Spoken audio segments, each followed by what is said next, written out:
Hey! Wait!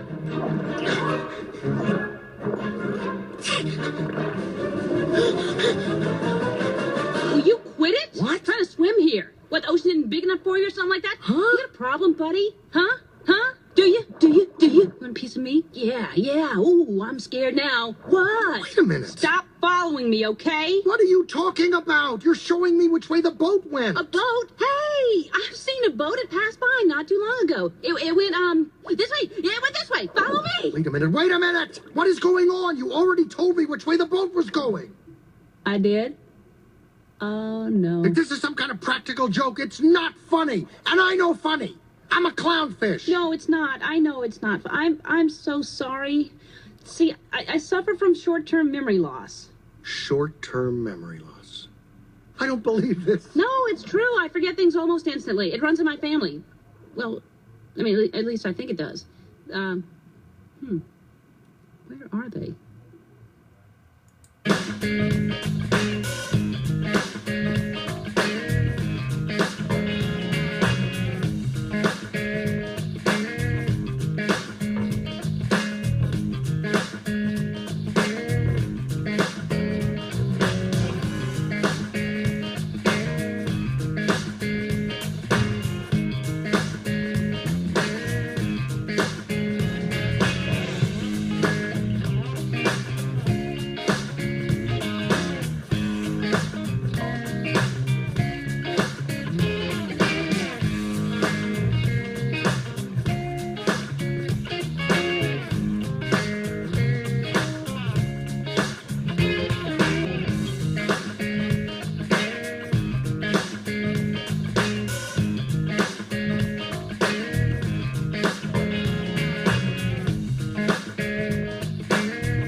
When I was 12 years old, I didn't say, hey, I want to be 24 in rehab.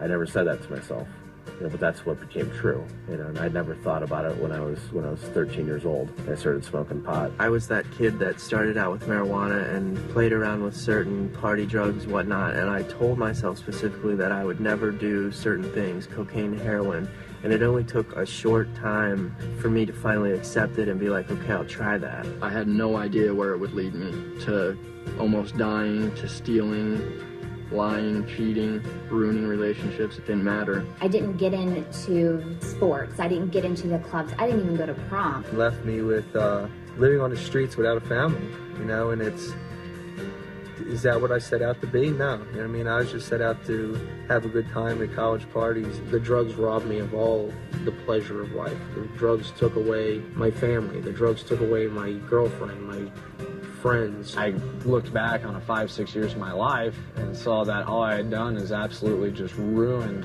incredible opportunities that I had to have success and hurt all the people around me. It's not just something that's going to affect tomorrow, it's going to affect forever.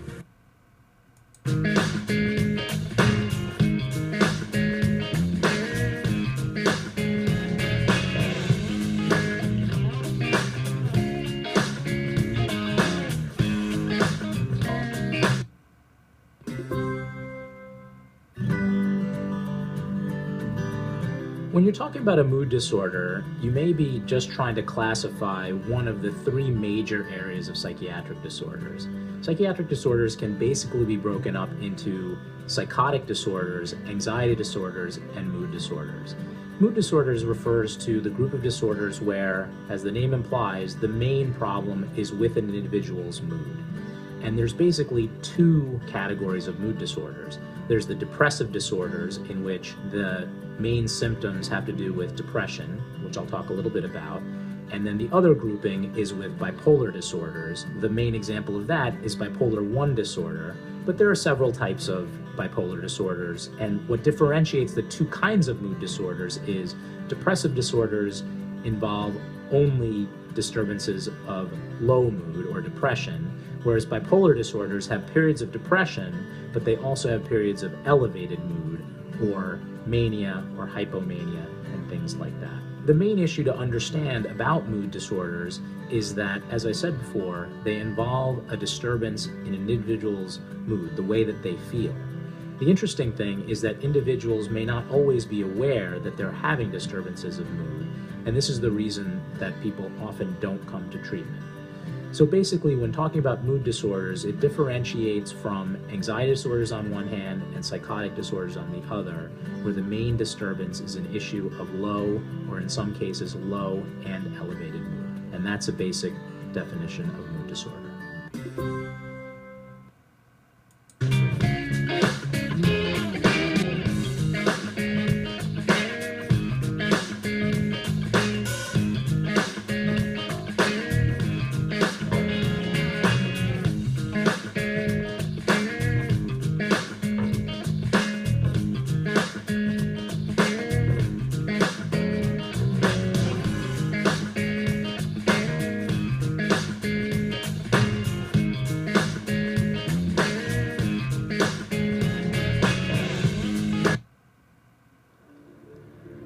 When I came home from Iraq, my life fell apart.